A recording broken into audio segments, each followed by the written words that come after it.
3 movimentos para quem tem bruxismo ou apertamento e acaba sentindo dor de cabeça. Primeiro, movimento da mandíbula para frente e para trás. É isso aqui, ó. Pode fazer 3 vezes de 10. Segundo, vai fazer o movimento da mandíbula de um lado para o outro, aqui.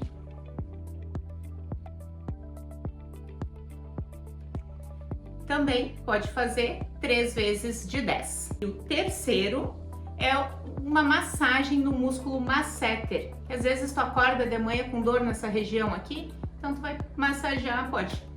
Movimento circular ou deslizar. Faz ali um pouquinho até aliviar a dor e pronto. Eu sou a doutora Cíntia Desante, aproveita e já salva esse vídeo para ele te salvar no futuro.